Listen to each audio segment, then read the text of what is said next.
Hello everybody, it's me Scoop, and while the weather outside is frightful, Disney Plus has been so delightful. And I'm taking a bit of a relaxed pajama day here, and I just got back from seeing Eternals last night, and this morning, I don't know, I just kind of got a hankering for Shang Chi now that it's on Disney Plus. And I recorded an Eternals review last night that was basically just talking about how, it sucks and is horrendous and is probably one of the worst Marvel movies because it has too much going on. Like, there's too much family drama, there's too much cosmic drama, and there's not enough time for it to blend despite its extremely bloated runtime.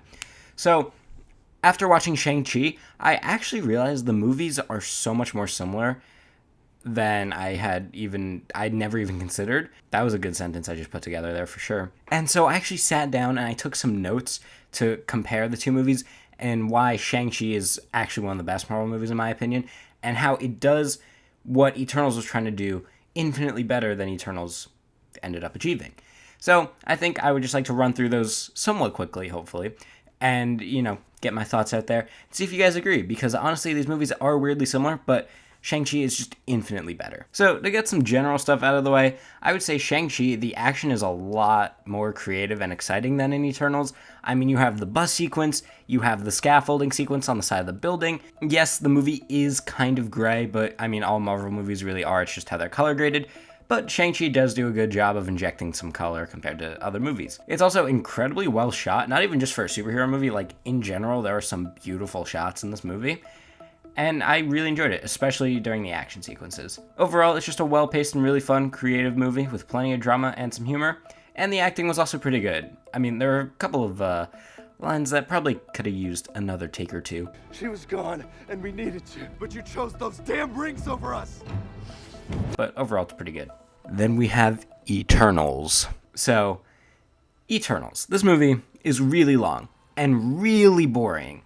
There's no color in it most of the time except for this cosmic yellow that they have, or yellow/orange coming from the sun, because this movie just absolutely loves the fucking sun for some reason. Its fight scenes are just really boring. It's just CGI slugfests where the hits have zero impact.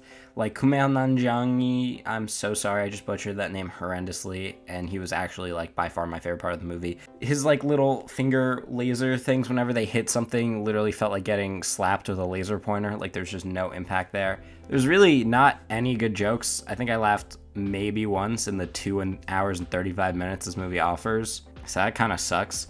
And the performances, despite the fact this movie has an incredible director and a bunch of incredible actors, all the performances were complete snooze fests. No one was funny, like I said. No one was seriously dramatic or, tense or anything. It was just overall a really poor package. So now that I got, very baseline stuff out of the way, I'm going to delve into why these movies are actually very similar and how Shang-Chi absolutely kills it in execution. So talking about backstories, let's start with Shang-Chi. Both movies have plenty of flashbacks, but the way Shang-Chi does it is that the flashbacks show up less often and get shorter as the movie goes along. These flashbacks give us exactly what we need to know in order to understand the conflicts and care about all the characters and, the situations and stuff that are occurring. The flashbacks don't necessarily take place in order, but because it's just following the story of a family, it's really easy to put together a timeline ourselves, even if, recalling the order they take place in the movie can be kind of difficult. Meanwhile, in Eternals, pretty much the entire movie contains flashbacks that are, varying lengths and topics, and it's really confusing except for the final battle. It's just the final battle. The flashbacks are just used to explain some basic stuff that the movie doesn't even have time to explore that deeply, and these flashbacks literally span centuries and civilizations and all serve a different purpose of something that they're setting up, so it's really hard to put together what happens when, unless you're a history buff who knows, oh yes, of course, the time period of ancient Greece took place approximately 1 quadrillion hours before the time period of ancient Mesopotamia. Which I don't think your average Marvel viewer is going to be doing. And none of the flashbacks even really tie that deeply together, like I said, because they just cover completely different topics. One could be focused on how a character feels about what the Eternals mission is, and one could be focused on two characters in a relationship, and one could be focused about who the next leader of the Eternals is going to be. And it just doesn't flow well. So next, let's talk about characterization. So in Shang-Chi, there's really 3 main characters that we're deeply exploring, and a best friend side character for comedic relief. First time, Awkwafina's character, I didn't really like. On the second time, she was a little less grating, which is I guess a compliment in a way. I don't know. She's really the only part of the movie I didn't like that much. So the father's backstory opens the movie, and it's really interesting and pretty simple. And it's very fitting that it's the opening of the movie because this movie is about Shang Chi and his family. And obviously the father's backstory is how this family began. Then, you have the time where he meets the mom, and it's love at first fight, as Lego Ninjago once said. And they live as a happy family until the mom is kind of ambushed at their home compound thing and she's murdered. Then Sean gets sent on a mission to murder someone for his family, and he decides to go into hiding instead while his sister stays there and trains out of anger before she eventually runs away herself. Then eventually their father calls them both back, leading to, the main story that's taking place in the current time period. Every flashback shows us the family history and the specifics of how the relationships got to how they are in the present day. And what we don't see, like how the sister started that underground fight club, whatever, when she was like 16, is just that. It's explained in a sentence or two. It's kind of throwaway, even if it is somewhat important, and it's easy to digest, nice and simple. We understand the complex parts of the relationships between these characters, and it's what the entire movie builds off of. And then the stuff going on, like the 10 rings and like all the armies and the dragons and whatever, it's all just stuff to, spice it up, make it more interesting, and blockbusterize it. Meanwhile, Eternals has 9 goddamn different characters to get through, and they have been separated for centuries. Shang-Chi specifies the family was separated for 10 years. We are talking thousands of years that the Eternals have been separated and gone through drama and whatever, and there's 9 of them. I mean, let me just break down some of the basic questions I have from thinking about this movie for 5 seconds that are never answered, or parts of the drama that just literally never gets explored. Kumail having to pretend to be a new person in his family every couple decades, that could be pretty, heartbreaking and dramatic to have to fake your own death or whatever and then keep moving forward. The tech guy making the atom bomb is glossed over so fast that I went to get popcorn for like 2 minutes flat, not even, and I missed all of it. I found that out in a review because it's never brought up again. Why is the strong guy in love with Angelina Jolie? Why is Superman in love with the main girl? How did Sprite just assimilate Eternals Like I said, the flashbacks only give us the very, very basics of conflict and relationships, and there are so many conflicts and relationships that none of it gets the time it needs to be properly explored. So I guess now we should probably just talk about the final battle because, these movies aren't super duper eventful besides their flashbacks and their final battle, which is mostly, how the movies connect. They're both full of flashbacks, full of like family and complex dramas, and have like a larger scale on top of that, smaller family drama. So Shang-Chi's final battle is pretty interesting because it has 2 main phases that conclude the movie. You have the first part, which concludes the emotional conflict of the film, and the other concludes Shang-Chi's individual character arc. They happen independently from each other, so you can actually, separate the final battle into 2 different phases, but they do tie together and flow right into each other beautifully. So the emotional conflict is Shang-Chi versus his dad. The conflict here is pretty obvious. It's about a fractured family. The dad just wants his wife back, but Sean knows that this is just, the dragon manipulating him or whatever, and Shang-Chi just wants to bring together the family that they have left. But their dad just can't let it go, and he dies, but he saves Sean in the process by giving him the rings. And once Sean has the rings, it's kind of him proving from a flashback earlier, where his dad said he has to be strong enough to carry the rings or show his dad he's strong enough. And I think because his dad saw his own failures and Sean, tried to save him, his dad was like, wow, I messed this up. Like, I'm sorry. Here you go. Take the rings. Like, you're the man now. You got this, buddy. And then he gets his soul sucked out. So the second phase of the battle is Sean versus the giant dragon. And I would say this part of the fight's a little less engaging, but it's still pretty amazing, honestly. Sean now has the magic martial arts from his mom's side of the family, the 10 rings from his dad, and he's back together with his sister to help him win the fight. He's the culmination of his family, and it's finally time for him to live up to his full potential like the movie keeps preaching. And when he finally does it, it is absolutely glorious. It is filmed beautifully. There's some insane shots. There's some nice color breaking through.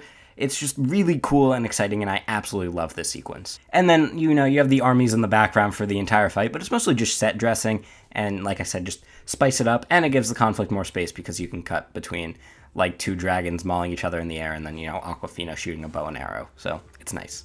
Meanwhile, the Eternals' final battle, there are just too many conflicts and character motivations to keep track of that it's just boring and confusing. Let me list off the top of my head the stuff going on leading into the final battle. So I guess I should probably preface the Eternals final battle, if you haven't seen it yet, by basically saying the conflict, like the very generalized conflict, is that the Earth is like home to an an emerging celestial, like a celestial that's about to be born. And when it's born, the entire planet will be exploded and the Eternals will kind of just be saved and sent to another planet and their minds will be erased and the whole thing will start again. So the conflict is essentially some of them obviously want to save the Earth, and then Superman is like, no, we have to make sure the Eternal emerges. It is our job. Forget if 7 billion people will die because billions of other people will be born on other planets that the Celestial will create. So that's the first part of the conflict. Then you have Sprite, who follows Superman because it's like hinted at, or not really hinted at, Kumail basically just says she's like in love with him because whatever. Then you have the main character, who has the ability to turn like non-living matter into different matter, like a bus into a bunch of flower petals, who's trying to change the form of living things. Then you have this guy who looks like Tyler from 13 Reasons Why, who's like, okay, I'm just going to try to put the Celestial to sleep. Like, that's plan A. I don't think I'm powerful enough, but we can try it. And then you have the concept of the Eternals sharing big brain energy so that they can boost their power and, you know, not Tyler down can put the Celestial to sleep. Then you have that deviant running around who, you know, showed up earlier in the movie and it's never explained how he survived all this time because the Eternals said 1,000 times they killed all the deviants, who absorbed the powers of 2 murdered Eternals and is now, like, walking on 2 feet and he's got more eyes and he can talk and he's kind of humanoid, which, you know, whatever. Okay, sure. And he wants revenge on the Eternals for killing off the rest of his species, obviously. Then you have Angelina Jolie, who's struggling with this memory brain overload thing that's kind of loosely touched on. And then you have Kumail's character, who doesn't even bother showing up to the final battle because he's like, I don't want to get involved with this. I don't think it's my place. So he's just not even there. And it's just too much because it all happens at once. It's not like Shang Chi where you have, you know, the more emotional side of the conflict and then you have the character arc, a larger scale side of the conflict. It's all just kind of happening one after the other with no order. And it's too much to keep track of. And there's no separation between the personal and the cosmic side. And almost none of these conflicts actually get a solid payoff because they all just get rushed through one after the other, that some of them aren't even clear what the conclusion is. Let me just break through what happens in the end of this like 20-minute fight. The Celestial is stopped, the Deviant is murdered with no resolution of any of the questions brought up about them. Superman flies into the sun and kills himself because art. Sprite gets what she wants and gets to grow up and live as a human, despite deciding to murder the rest of the Eternals on the drop of a hat, and the way this happens is also not very well explained. The main character does the thing they were trying to do for the movie. The big brain energy works. Angelina Jolie's brain thing is fine now, I think. I don't even know if they specify, but it does seem like it. And then they all go home, except a couple of Eternals who decide to go off into space and find the rest of the Eternals and tell them what's what. It's a lot. It's really a lot. None of it works on any level, and after coming home, I was exhausted because it felt like watching my freaking history textbook at 1.75 times speed. Like, it's so dense. It's no bueno. In conclusion, I think I made my points pretty clear, but let me just say one more time. Shang-Chi is easily one of the best Marvel movies, while Eternals has to be one of the worst next to Thor: The Dark World. I would give Shang-Chi an easy 8.5 out of 10. I think going higher than that might be a little too much, but it really is an amazing movie, like, not even just for a superhero movie. I think it is just a very good movie in general. And Eternals gets a 4 out of 10.